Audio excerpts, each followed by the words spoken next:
Kumusta mga ka-Luis na parang gusto ko lang malaman or may nabalitaan ako na ang ating Kuya Luis ay parang hindi meron silang hindi pagkakunawaan ni Tatay Tekram at itong ating Kuya Luis ay parang may something na hindi natin may paliwanag kasi si Kuya Luis alam naman natin na siya ay introvert o mahihayin na bata at parang narinig ko or sa live ni Tatay Tekram or sa mga video na itong si Tatay Tekram ay may tampo sa ating Kuya Luis.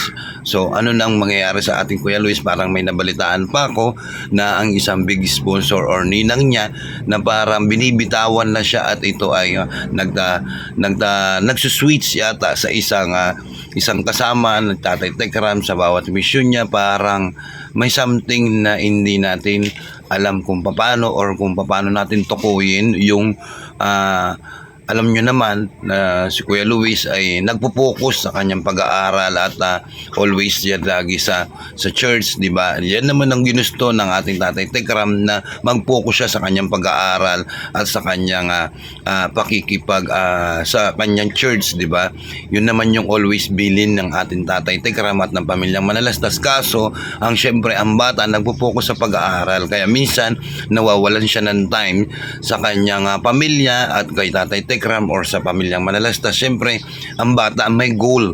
May goal siya na makatapos at mabigyan niya ng magandang kinabukasan ng kanyang pamilya na ayaw niya nang maulit na ang kanyang pamilya ay itaboy or paalisin man sa kung saan sila dating nangungupahan ng bahay na kapag ginusto ay papalayasin na lang sila ng basta-basta.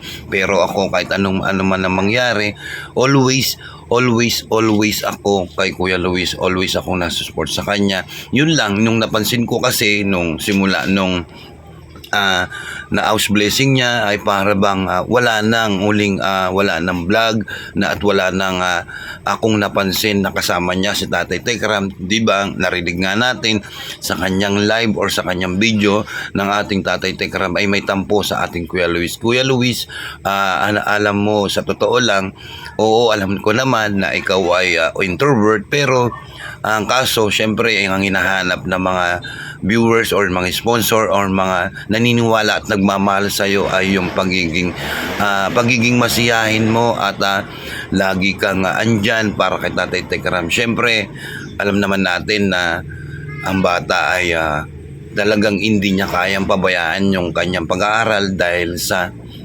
mga nagmamahal sa kanya. Kaso parang napansin ko lang naman din kasi na may something kay Tatay Tekram at kay Kuya Luis. Nagtataka lang ako bakit hindi na siya kasama at nabanggit nga ni Tatay Tekram na may tampo siya kay Kuya Luis at hindi niya nainatid sa papuntang Laguna itong ating Kuya Luis. Kuya Luis, sana manatili kang malakas at strong at sana wag mong pabayaan yung pag-aaral mo. Alam ko ang goal mo para sa pamilya mo na gusto mong matupad ang pangarap mo.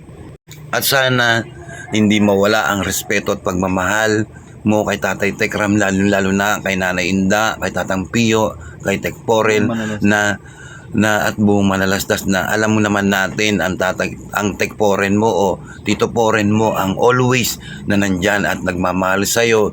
Sana mga supporters na nagmamahal kay Kuya Luis, huwag kayong magsawa at huwag kayong bibitaw at huwag kayong bibitiw sa anuman na pinagdadaanan ng ating Kuya Luis. Ay kayo lang at kay Tatay Tekram, kayo lang ang nagbibigay ng lakas at pagmamahal kay Kuya Luis para lumaban sa kanyang mga pinagdadaanan. Alam naman natin ang ating Kuya Luis ay masiyahing bata, pero kahit na naging introvert siya dati, ginagawa niya naman yung best niya para mapasaya ang Tatay Tekram at ang mga viewers at nagmamahal sa kanya. Sana dumating yung araw na magkaayos ang Tatay Tekram natin, ang ating Kuya Luis natin. At may nabalitaan pa ako or na may napanood na nag-iwan ng sulat si ating Kuya Luis bago siya tumungo patpuntang Laguna. Diba? Dahil ang ating Kuya Luis ay umingi naman ng sorry sa kanyang lola kay Nanay Inda na bago siya umalis at nakita nyo naman sa kanyang vlog or video ni Tatay Tekram ang ating Kuya Luis umingi ng sorry at umiiyak.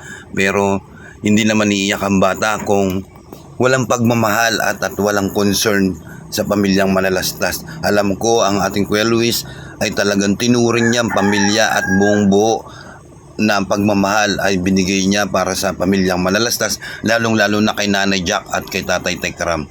Sana wag natin sukuan ang ating Kuya Luis dahil siya lang ang magpapatunay ng mga viewers at sumusuporta sa kanya na kung gaano malaki ang pinagbago ng ating Kuya Luis. Na makikita niya naman na siya ay masayahin simula binago naman niya yung kanyang sarili para mapasaya tayong lahat. Yun lang naman ang aking napansin.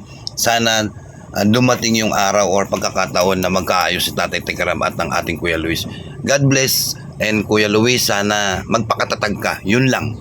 Ingat ka palagi, ating Kuya Luis. Sana makatapos ka ng pag-aaral mo. Yun lang. Masaya na kaming mga nagmamahal sa'yo at sumusuporta ng totoo. We love you, Kuya Luis.